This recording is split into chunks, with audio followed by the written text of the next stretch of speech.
Imagine this. You're 55. You feel great, you've got loads of energy, years of adventure ahead, and you're retired. Mm-hmm. No more alarm clock unless you want one. The daily grind is, just gone. Sounds pretty good. It does. But for a lot of people, it sounds, well, maybe impossible, like something only a few lucky people get to do. Yeah, it often feels that way. But today on the deep dive, we're going to pull back the curtain a bit. We want to show you how early retirement, specifically aiming for age 55, isn't just some fantasy. It can actually be, a real possibility for many people. With the right planning, absolutely. Exactly. So our mission here is to really explore the concrete steps, the smart strategies, and even some rules people often overlook that can make retiring early not just doable, but, well, comfortable. And we're grounding this in a real-world example, right? Oh, we are. We're focusing on a couple, let's call them David. He's 55. And Right. Sarah, she's 53. They're up in upstate New York. And like so many people, their original plan was maybe work until 65. But, life changes, priorities shift. Maybe they want more time for travel or just Right. more time. Happens all the time. People reassess. Right. So now they're asking, can we actually make 55 work? Can that be our retirement age? It's a big question. It is. And to answer it, we need to unpack some really crucial things. We'll dig into understanding your real spending capacity, which might not be what you think. Mm-hmm. Always the starting point. Then navigating Social Security when you retire early, that gets complicated. Especially for a couple, yeah. And the big one for many, health insurance before Medicare.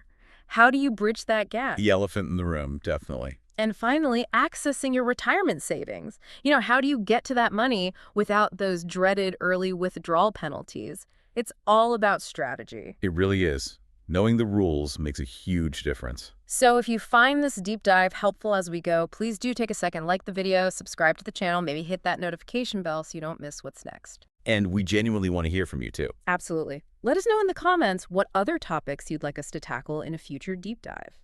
Okay. That's good. Right then. Let's get into David and Sarah's situation. First step always is just understanding the financial picture. What are they working with? Okay, so they're starting from a pretty strong base.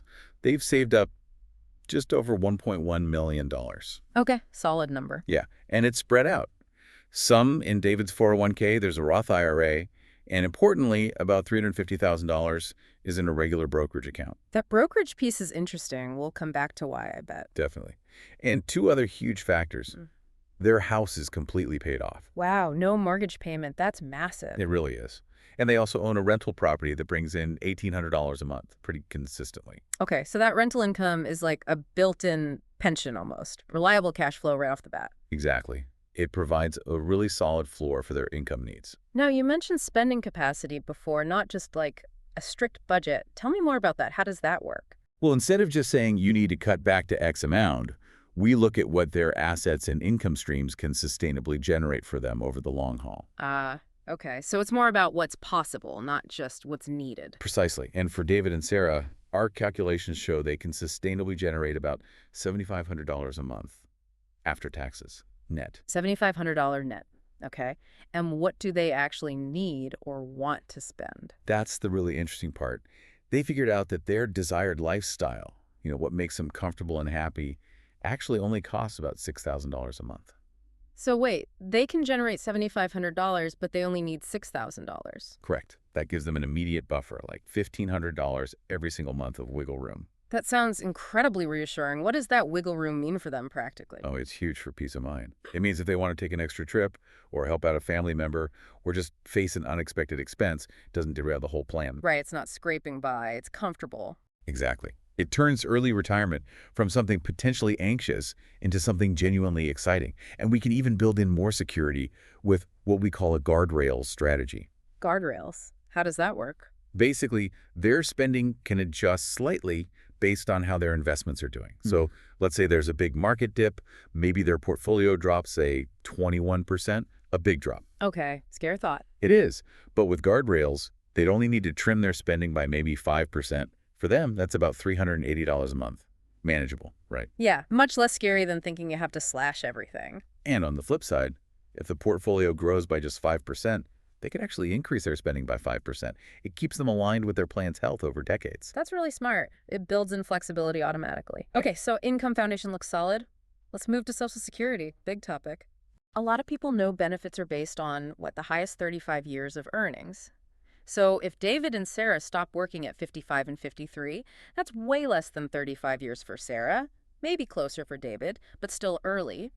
How does that shorter work history affect things? That's a super common question.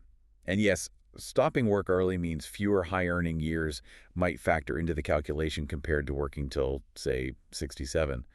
The estimates Social Security provides often assume you keep working. Right. And for a couple, it gets even more layered. David's projected benefit at his full retirement age, 67, is about $3,200 a month. Sarah's on her own record is around $1,000 a month. Okay. But Sarah could also potentially claim a spousal benefit, which would be half of David's full benefit. So lots of options on when and how they each claim. So how do you figure out the best way? Well, we run the numbers. Lots of numbers. Initially, if you only look at maximizing the total Social Security dollars they'd receive over their lifetimes, ignoring everything else. Just Social Security in a vacuum. Exactly.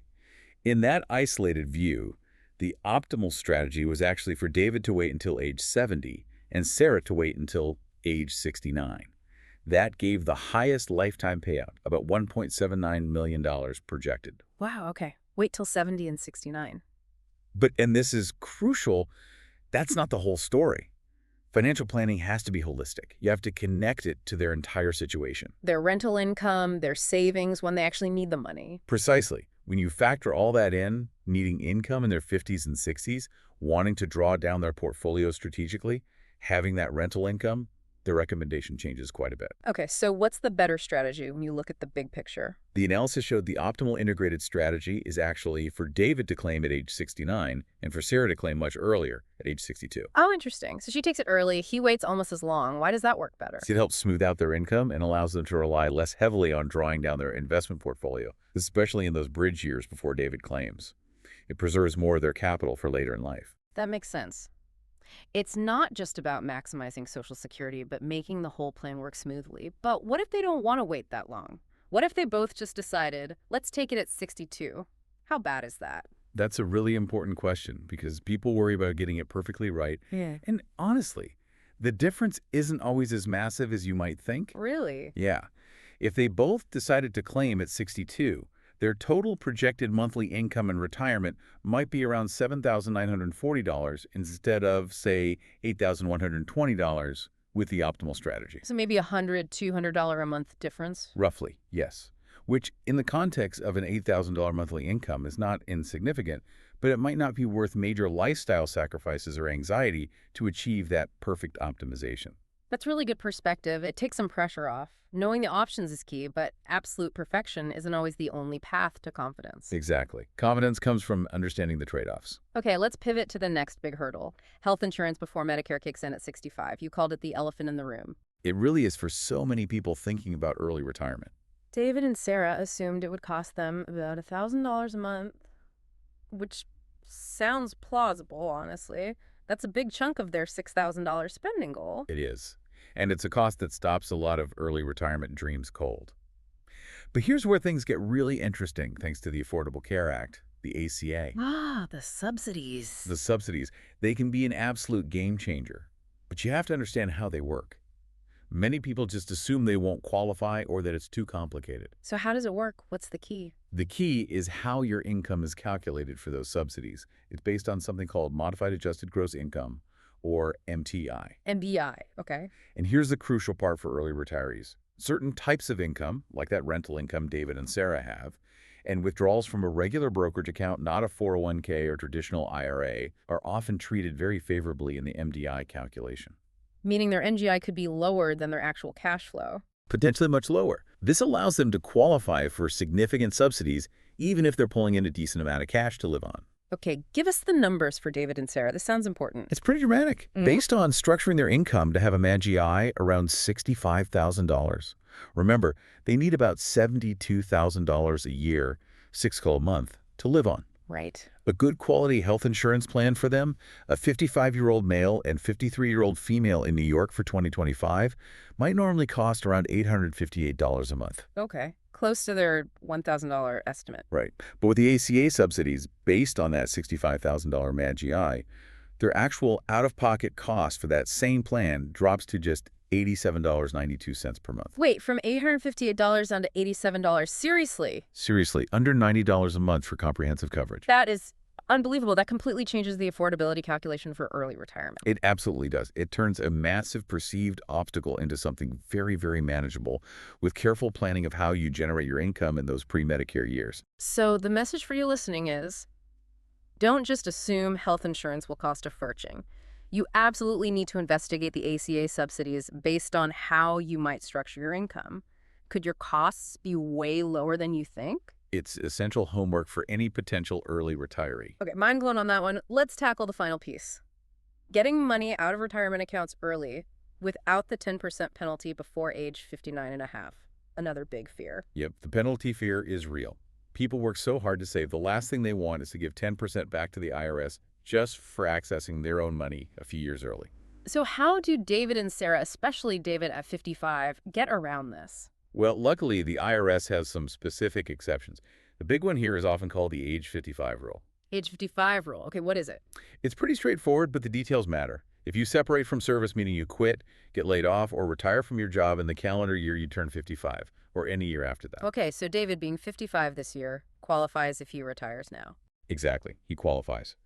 The rule says he can then take distributions directly from that specific employer's 401k or 403b plan without paying the 10% early withdrawal penalty. From that employer's plan, not just any 401k. Correct. Only the 401k associated with the employer he is leaving at age 55 or later. So he retires, and boom, next month he can start taking money from that 401k penalty-free.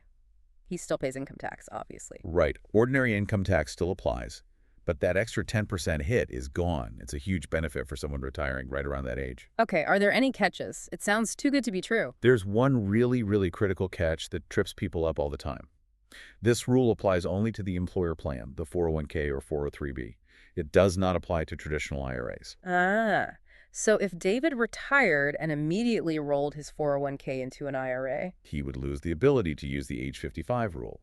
Any money he then took out of that IRA before age 59 and a half would be subject to the 10% penalty again. wow, that is a costly mistake to make. So the advice is, if you plan to use this rule, leave the money in the 401k until you're past 59 and a half. Or at least leave enough in there to cover your spending needs until you reach 59 and a half. You have to be strategic about where your money is. And one more thing. Yeah, it's always a good idea to double check with the specific 401k plan administrator. While the IRS allows this, a very small number of company plans might not be set up to easily facilitate these types of distributions. Though most are fine. Just confirm. Good tip. So again, it comes down to knowing the rules and planning where your money is located. It's not just how much you have, but how accessible it is without penalties. That's the essence of good retirement planning right there. So wrapping this all up, looking at David and Sarah, it really feels like this deep dive shows that retiring at 55 isn't just wishful thinking. Not at all.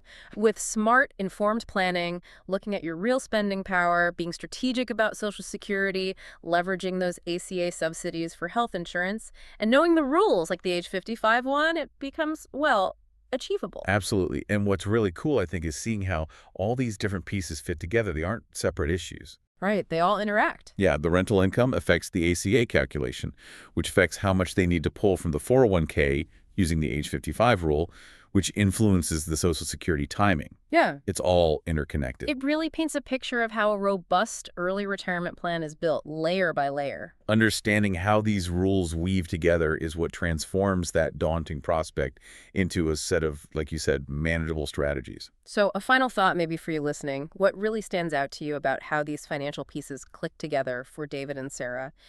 Is there one assumption about your own potential early retirement that maybe you need to revisit after hearing this? Good question to ponder. We really hope this deep dive gave you some useful, maybe even empowering insights for your own financial journey. If you did enjoy it, please, again, like the video, subscribe to our channel, hit that notification bell, you know the drill. And definitely drop those topic suggestions in the comments. We do read them. We absolutely do.